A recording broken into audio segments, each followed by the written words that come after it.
Ishim thot një takim pyetja e parë për sonte dhe njërin ndër njerëzit që ishim të ulur thoshte që i dërguari Allahut sallallahu alaihi wasallam ka ndruar jetë nga magjia. Është kjo e vërtet?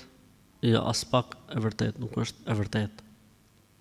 Dhe falenderoj vllain i cili ka bërë pyetjen ose motrën, sepse njeriu kur merr informacione të paqarta ose të dyshimta nga njerëz të cilët nuk janë kompetent të flasin në fenë e Zotit, duhet të pyesi, edhe Zoti është shpërbleft që ka bërë pyetjen, dhe keni kujdes që fenë dhe besimin mos ta merrni vetëm se nga burimet sigurta ose nga njerëz të cilët janë kompetent të certifikuar dhe të licencuar në shkencat e Islamit.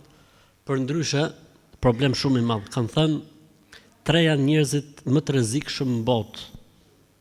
3 janë njerëzit më të rrezikshëm në botë.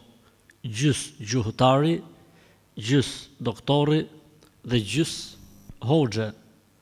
Gjys gjuhëtari ju prish gjuhën njerëzve dhe gjys doktori ju prish dhe ju shkatron shnetin dhe gjys hoxhe ju shkatron ahiretin. Ky është më i rrezikshmi.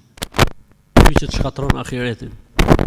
Prandaj kujdes, mos e merrni fen nëpër kafe, nëpër lokale, mos e merrni fen nga njerëz të cilët nuk janë kompetent për fen e Zotit.